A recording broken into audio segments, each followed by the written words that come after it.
Nagbabalik po muli ang inyong lingkod at nagbabalita ng mga balitang dapat nating malaman dito sa ating bansa. Ito ang Balitang Pambansa.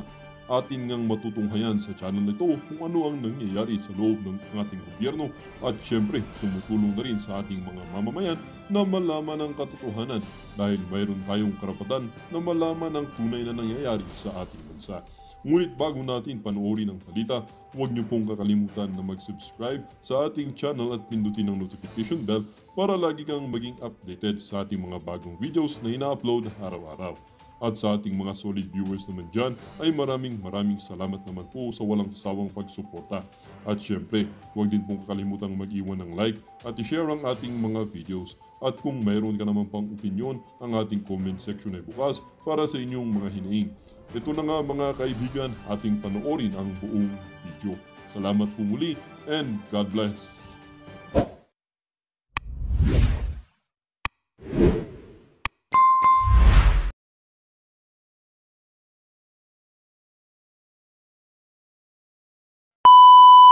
Ito hindi natin alam kung sinadya ba nitong si Marcos Jr. yung pinabili ng suka kasi parang meron ho talagang hugot eh.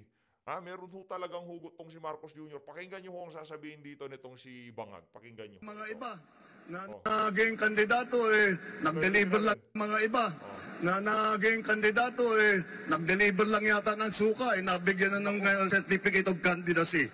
Mami! Bumili ka ng suka! Yung mukha... Yan na nga ba sinasabi natin? Ang hirap pagka ito, pakita ko itsura nitong si Senator Pacquiao. Yan yan. Former Senator Pacquiao. Anong feeling na mapagtripan ng isang Ikaw pala yung pinabili ng suka. Kasim! Punay! Pabili nga po ng suka. Uy, grabe naman niya si Jenke. Ganda-ganda ni Jenke. Yung ganito. Pambihirang. Galing mo sumapak, man. Ay! Champion ako! Bumili ka ng suka? Champion ka na? Yung mukha, Sim! Ang Dr. Putipo. Hindi, feeling ko unfair ho yun kay Manny Pacquiao, no. Malaki na ang donation niya sa Partido Federal. Siyempre hindi ka naman basta-basta makakasali diyan. Ang sinasali ho diyan mga bilyar, yan, mga binay, mga soto, mga abalos, mga bigating apelyido ho, yung bilyonaryo ho talaga, may pera. Siyempre, kayo naman, alangan na mga kukunin kayo ng partido ng administrasyon, partido ng presidente, ng ganun-ganun na lamang. Wala ho ba kayong maiaambag? Baka dyan pa lang ho, pinagkakitaan na kayo niyang si Bangag, di ba? Siya ang dyan, siya pinuno ng Partido Federal, di ba? So lahat ng papasok na pondo dyan, kung sino man ang campaign manager nila o kung sino man ang titimon sa mga pera na yan, kung ako sa inyo, naku, bantayan nyo yan, lalo na ikaw, Manny. Ang dami mong aligasyon dyan sa mama na yan. Nakesyo hindi lang bilyon, trilyon ang ninakaw ng pamilya nila, di ba? Ngayon, yung pondo nyo, yung campaign fund nyo, yung mga donation sa inyo, dyan sa partido nyo, para sa kampanya ng nasa Partido Federal, bantayan nyo yun. Baka ninukin ng mga makakatiang kamay. Kasi yung budget nga na kung saan ang daming matang nakatingin, ang daming kailangan pumirma, naiisahan ng sambayanan. Paano ho pa kaya yung pera ng partido na hindi natin malaman pagka sinabi nitong si Bangag na sige, kung bahala dyan, di ba? Hindi nyo alam, kaya kung ako sa inyo, yung mga kasama sa partido, naku, kung ako sa inyo, talagang nag-independent na lang kayo. Lalo na ito si Pacquiao, kaya mo na magmangampanya mag-isa di ba? Sama mo yung pulang kabayo, siguradong mananalo ka. Pakinggan natin. Mga iba na naging kandidato nag-deliver lang yata ng suka nabigyan na ng certificate of candidacy. Mami! Bumili ka ng suka! Yung mukha, Sim! Punay! Pabili nga po ng suka. Si Jinky, grabe naman. Baka si Jinky yan. Diba? Tingnan nyo naman yung mukha na yan. Itago nyo na.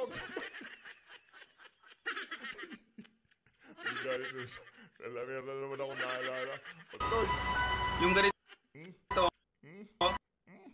Sagad, sagad sa utak yung tawad mo.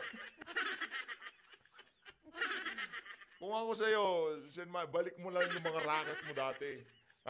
Alam naman namin, namimiss mo yung hiyawan, sigawan ng mga Pilipino, ng mga taong nanunood sa'yo. Dahil galing ka dun kumbaga ano yun na droga yun ng mga mga performer, ng mga yung tipong pagtili ng crowd, yung tipong isinisigaw yung pangalan nila. Hindi na siya pwedeng mag-boxing. Wala na, retirado na eh. Nakita nyo naman yung muling laban niya, di ba? Hindi na ho talaga siya pwede. Kasi yun yung baga parang na-energize siya eh, di ba? Ang tanda na niya, lumalaban pa siya. Kasi hinahanap-hanap po ng tenga niya, yung sigawan ng madla. O ngayon, syempre, hindi na siya pwede sa boxing. So, kailangan sa politika, yan, sisigaw nila pangalan niya dyan, money, di ba? Gaganyan-ganyan sila. Yun hong gustong-gusto nitong si Manny Pacquiao. Yun lang mga kababayan, yung tutulong, yung babago sa bulok na sistema, hahabulin yung mga kurakot. Hindi niya ho hinabol, sinamahin. Hirap naman eh. Yan ang problema. Sumama ka sa mga bangag eh. Di pa nag-uumpisa kandidatura, actually kakaumpisa pa lang ng kampanya, bagsak ka na. Bagsak na ho siya eh. Kahit ano pang survey yan. Naku. Pasintabi doon sa mga kakilala nating medyo gusto yang si Manny Pacquiao. Pero wala ho yan. Linoloko-loko lang ho siya ng partido nila. Ng alyansang sinamahan niya. Ang daming pwedeng paringgan. Bakit ikaw pa? Pwede naman sabihin nitong si Marcos Jr., iba dyan, pabudots-budots lang pero nananalo. Wala namang alam gawin. Di ba? Yung iba dyan, puro parinig sa mga issue ng ating bansa. Kagaya nitong si Amy Marcos. Kaso pinabili pa talaga ng suka. Gusto mo yon, ikaw ang ginagawa nilang clown dyan sa partido. Mamaya ho mga kababayan, papakinggan ho natin. Yung speech nitong si Marcos Jr. dyan sa Partido Federal. Galing mo sumapak, man. Nay! Champion na ako! Bumili ka ng Nay, champion. Pambira talaga. O, ayan na. Champion na ako, champion. Eto ho, rekta ho tayo dito sa pinakalites ngayong araw na to. Ito, matindi ho itong mga kababayan, ha. Pinsang buo ni Lisa Marcos timbog sa operasyon ng CIDG. Naku, ano kaya kaso nitong ali na to? Sa bagay, no, talagang yung resemblance, hindi mo maipagkakaila, di ba? Talagang yang si partida, yang kay Lisa, puro Photoshop na yan. Kumbaga talagang bugbog sarado sa Photoshop yung pagmumukha niya na yan sa mga picture na lumalabas sa social media. Pero talagang yung resemblance, parang pinagbiyak na ano, di ba? Kuwang-kuha ho, tingnan nyo naman, pati yung hairdo, talagang. Tingin ko kung di lang first lady to, magkakasama yan. Pero, ano bang naging kaso nitong si first cousin ni First Lady Lisa Marcos na si Margarita Cacho, dinakip sa Guimaras sa kasong swindling. Naku, swindling! Ano ba sa Tagalog yung swindling? Panggagancho, ganun ba yun? Problema yan. Ganyang hong mga karakter ang meron sa pamilya, sa mga kamag-anak ng mga nakaupo ngayon sa administrasyon na to. Masaya ho ba kayo na nakikita ng mga ganitong klaseng tao na konektado sa unang pamilya ang mga nahuhuli? Swindling. Tama ba, Gancho? Gancho ba? Di ko alam eh. Di ako magaling sa ganyan eh. Pero alam ko, manggagancho, di ba? Oh. Tingin natin kung hindi nahuli yan, ay kung hindi first lady yan, naku. Malamang sa malamang. Malamang sa malamang. Malamang sa malamang. Ito para naman ho dito kay Maggie. Huwag ko kayong mag-alala. Pinsan nyo, first lady. O, di ba? Pinsan nyo yung first lady. Ang bilis lang ho kayong harborin yan, panigurado. Yung mga dapat ikulong, lumalabas. Ganun ho yan eh. Dilima, di ba? Yang si Kerwin Espinosa, yang si Mabilog, yung mga dapat nakakulong, lumalabas. Yung mga dapat nasa labas, kinukulong, kagaya nitong si Pastor Apollo Kibuloy. Wala naman ho siya dapat sa kulungan. Mga pawang aligasyon pa lang yun sa kanya, talagang pinapahirapan ho siya. Yung mga hindi dapat ikulong, ikinukulong ho nila. Meron nga silang meron nga bumubulong sa mga utak nila. Kaya nga para dito kay Marcos Jr., ayusin nyo ho yung pagtanggap nyo ng bulong kung kanin-kanino. Yung nyo ho, kumbaga kayo ang nalalagay sa alanganin. Pero yan ang gusto nyo eh. Nung kampanya, nung 2022, naalala natin yung mga kakwentuhan natin kagabi. Diyan, kaya mampamat dito kay Sir Marlon. Yung strategy talaga nila, walang negative campaigning eh. Yung tahimik lang, wag ka sasagot, hayaan mo sila. Yung strategy natin gumagana. Ito kakaumpisa pa lang ng rally, negative campaigning na ko agad, pinagbibira niya. Itong si itong si Manny Pacquiao, tinamaan pala si Manny, no? Ito, pakinggan nun natin ang naging talumpati nitong si Manny Pacquiao. Ito. Pakinggan na ho natin itong si Budol's Champ. Pakinggan natin. Naimbag na aldaw amin na po. Maraming salamat po. Unang-una, nagpapasalamat ako sa Panginoon sa binigay niya magandang panahon at siyempre malusog na pangatawan sa ating lahat. Maraming salamat sa inyong mainit na pagtanggap sa amin ngayong araw na ito. Takpan ko yung numero. Baka... Pilipinas kung mahal. Oh. Ang tanong ko po, Pilipinas kung mahal, Oh. nasaan ka na ngayon? Ano nang nangyari? Bakit tayo nagkahiwalay? Babawian niya ho. Babawian niya ho itong si Marcos Jr. Walay, bakit tayo nag-aaway-away? Kung sinong nakaupo, may mga kumukontra.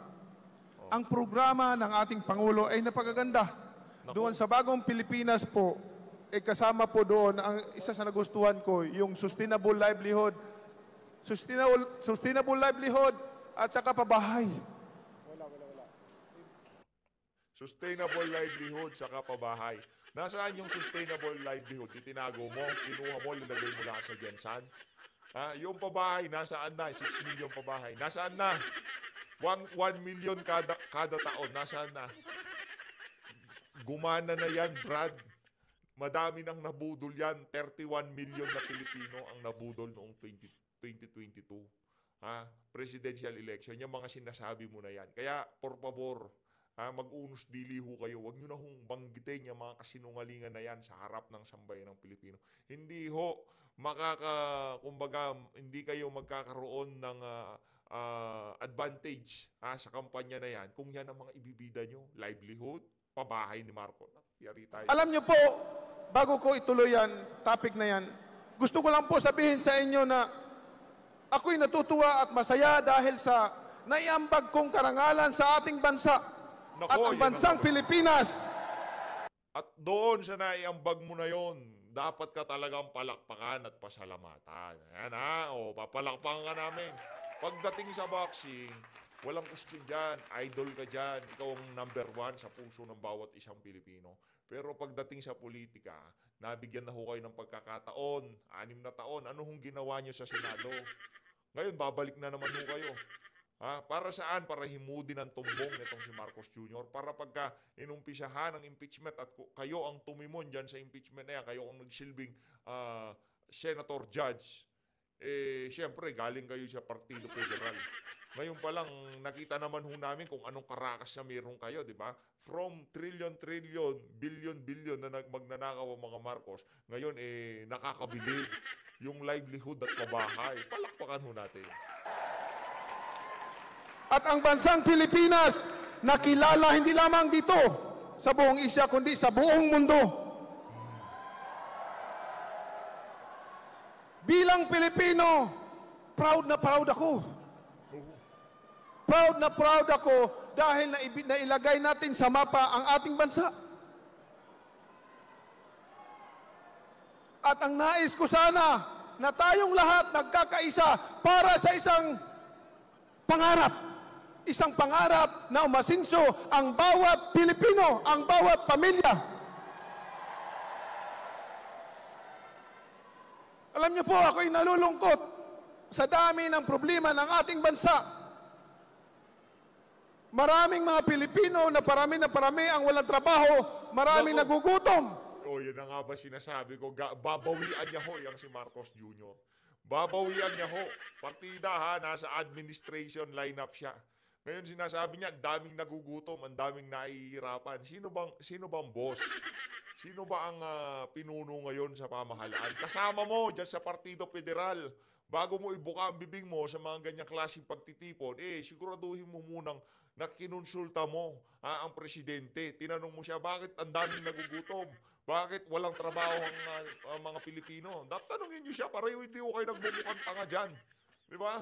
Kung yung inyong pinuno na nagpapakilala sa inyo bilang mga kandidato ngayong eleksyon na to, walang magawa dito sa mga nararanasan natin problema at kalahati dito, galing din naman sa mga kagagawa nitong administrasyon na to. Hindi ho kami aasa sa mga kandidatong isi-serve nila sa sambayan ng Pilipino, gagawa doon sa mga hindi niya nagawa. Paano ho gagawin nitong mga kandidato na to, yung kanilang mga sinasabi, gayong yung nagpapakilala sa kanila, hindi nga ho nila magawa yun. Pinili nga kayo ng administrasyon nitong si Marcos Jr. para maging utusan dyan sa Malacanang. Yun lang naman ho yun. Hindi naman kayo magiging independent thinker dyan. Yung kumbaga, meron kayong mga sariling desisyon. Meron na hong prenuptial agreement. Bago kayo maging senador, malamang sa malamang, nagkaroon na kayo ng mga kasunduan. Kung ano-ano ang pwedeng maitulong sa pamahalaan, dadalhin kayo ng partido, di ba?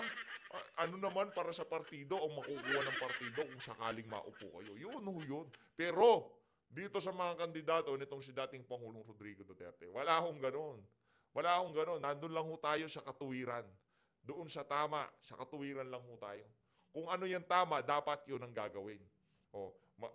Maraming blanco ang BICAM report. Questionin. Kayo, kini-question nyo ba yan? Yung kaliwat kanan ng korupsyon, kini-question nyo ba? Yung flood control, 1 billion per day, kini-question nyo ba? Ang galing nyo magpabida-bida, sabagay kahit ano naman hong sabihin nila sa kanilang mga speech na to, lalabas pa rin ho ang pagiging incompetent ng administrasyon ni Marcos Jr. Wala ho silang maibibida. Anong mga plano? Ano yung livelihood at saka pabahay? Meron ho ba kaming nakikita? Huwag nyong ibida kung hindi na-deliver ni Bangag. Pero kung na-deliver ni Bangag, go ahead. Ibida nyo yan sa sambayan ng Pilipino. Ipagmalaki nyo, gawan nyo pa ng billboard, gawan nyo pa ng slide habang nagsasalita kayo. Pero kung wala naman kami nakikitang resulta, nagmumukha lang ho kayong pinabili na suka. Ako man po, nakaranas ng paggutom.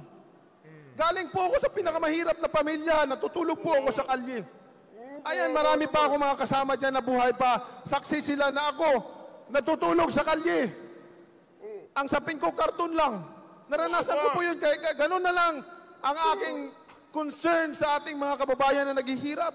Naranasan po namin na hindi makakain ng pagkain sa isang araw. Tubig lang inumin namin para makasurvive.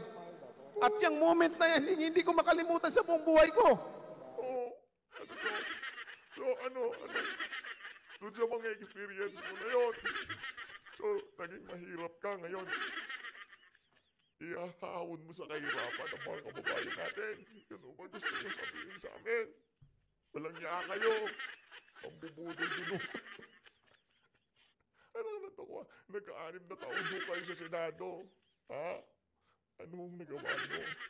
Ay, mali pala. Nagka-12 taon doon kayo sa pamahalaan. Anong nagawa nyo? Yun, given na yun. Walang niya ka, ha?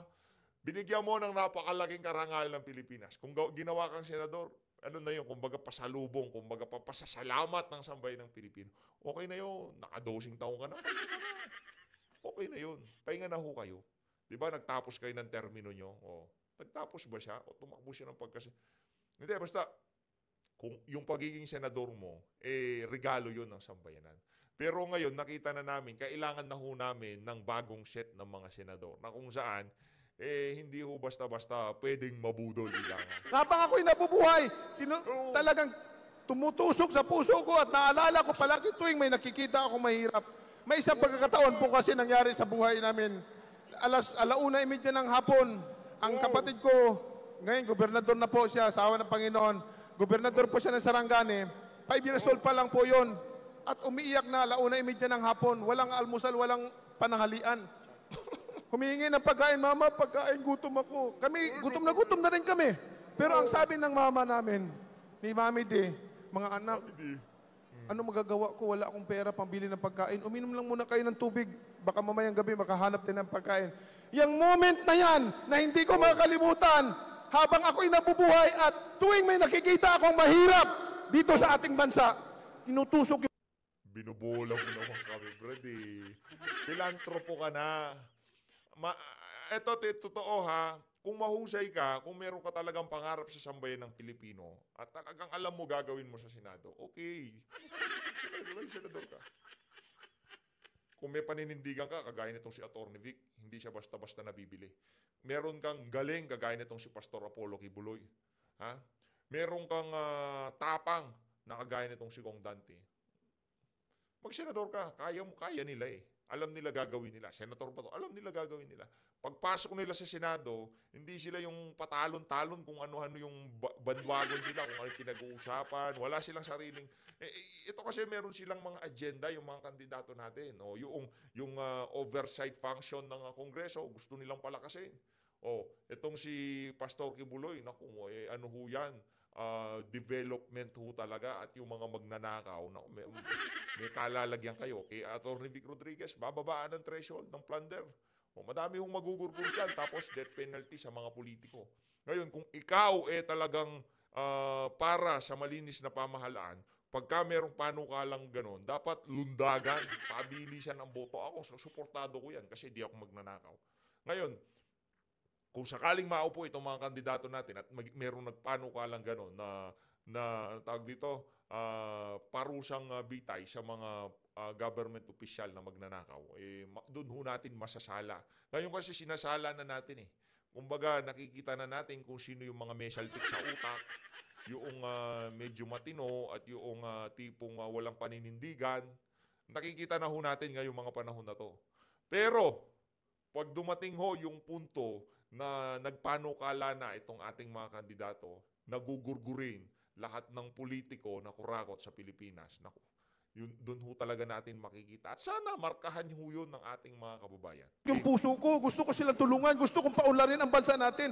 At ayaw na ayaw ko yung... Yan. Yung mga ganyang klaseng kasi dati pagka isang ganyan lang, isang ganun lang niya, talagang naghihiyawan eh. Tapos bibilisan niya, di ba? Pagka second round pa lang, talagang sarado na, di ba? Yun ho, yung naghihiyawan yung tao. Yun naman ho, ang kinababangagan niyan si Manny Pacquiao. Iba-iba ho kasi, yung iba pulburon, yung iba yung crowd, yung sigawan, yung hong hinahanap-hanap ng mga yan eh.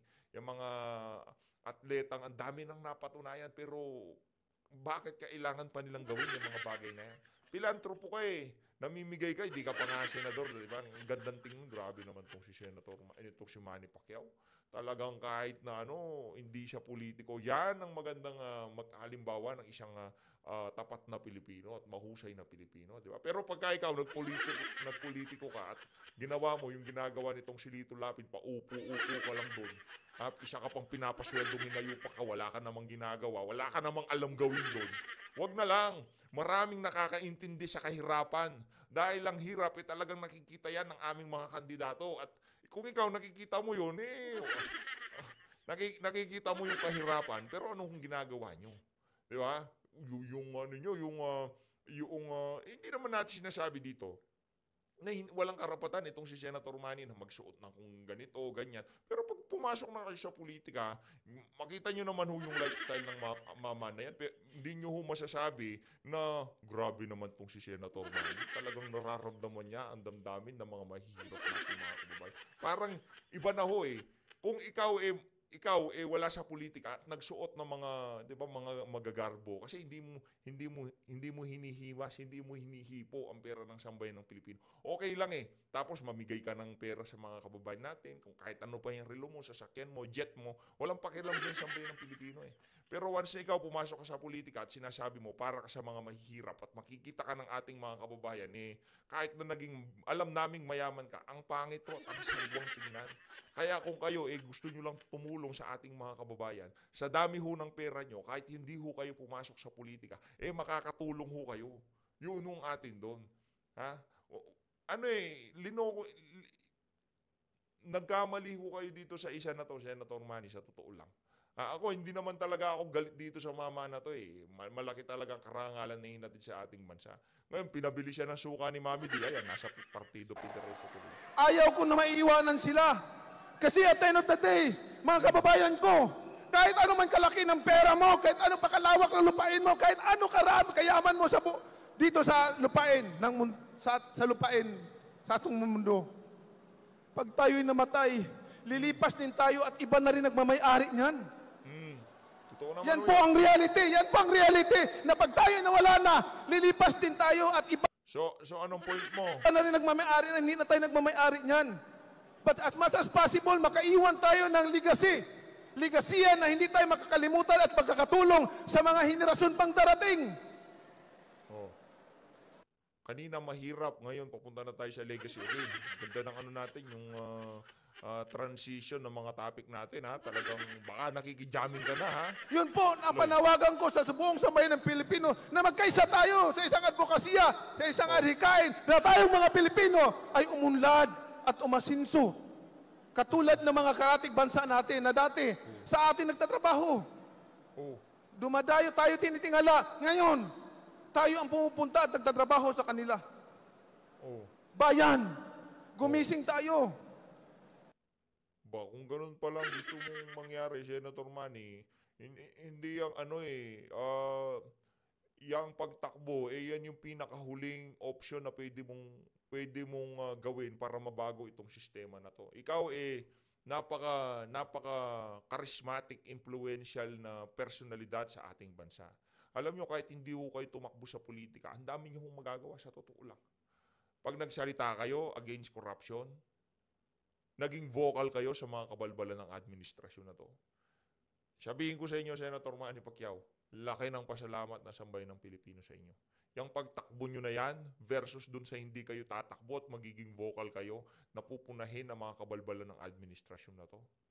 Kahit 12, kahit isang termino na, kahit 2 termino ng pagkasenador, dun lang sa gagawin mo na yon, laki ng pasalamat namin sa iyo. Ngayon, kahit mapunta ka sa Senado, lalo ka nang hindi makakapagsalita. Kasi hawak ka na sa liig eh. Tapos ang laki pa ng dinonate mo dyan sa kung nag-donate ka man. Diyan sa Partido Federal. Alangan naman, di ba? Ambagan kayo dyan eh. Alangan naman na partido na federal lang yung gagastos dyan.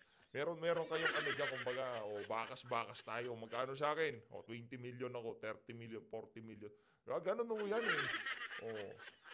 Alangan naman. No? Siyempre, meron din naman advantage na yung administrasyon nitong si Marcos Jr., siya nakakahipo ng kabad ng sambayanan, kagaya ng AKAP, TUPAD, AIX, ano pa ba, Porpis, meron din ho yan. Malaki din ho ang partisipasyon niyan sa darating na kampanya. Siyempre, kayo naman, di ba? Gumising tayo, huwag tayo magpapadala sa ating Hindi kami pwedeng gumising. Hindi kami pwedeng gumising. emotion. Kailangan isipin natin yung kinabukasan natin, kinabukasan ng mga susunod pang henerasyon. Kaya ang importante sa lahat, yung legacy na iiwanan mo. Yun ang maalala mo. Yun ang maalala ng taong bayan ng mga susunod pang henerasyon pag ikaw ay may legacy na iiwanan sa ating bayan. At yan ay sisiguraduhin ko yung mga mahihirap na tao maproteksyonan at magkaroon ng sustainable livelihood. Maraming salamat po at magandang hapon sa ating lahat. Yun naman ho pala, yun ho ang talagang hadikain nitong si Manny Pacquiao. Magkaroon ng livelihood yung ating mga kababayan. Sustainable livelihood. Paano mo sila bibigyan ng sustainable livelihood? Taliwas yun sa prinsipyo ng partidong kinahahaniban mo. Sabihin mo, sustainable ayuda. Yun, doon magkakasundo kayo ng ng administrasyon. Pero yung sustainable livelihood, kabalbalan nyo. Hindi totoo yun. Binubola mo na naman kami. Kala ko si Marcos Jr. lang nang bobola ngayong mga panahon na to. Bulero ka na rin pala. Mambubudol ka na rin pala, di ba? Sustainable. Ay, di sino ang susunod? Pakinggan natin ito susunod. Maraming salamat po, number 50, Senator Manny Pacquiao. Ang susunod naman ay ang Kata nila, alkansya ng pagkakaisa. Yun ba yun? Alkansya ng pagkakaisa? senador na never late, never absent. Ang senador ng pamilyang Pilipino, Senator Tito Soto.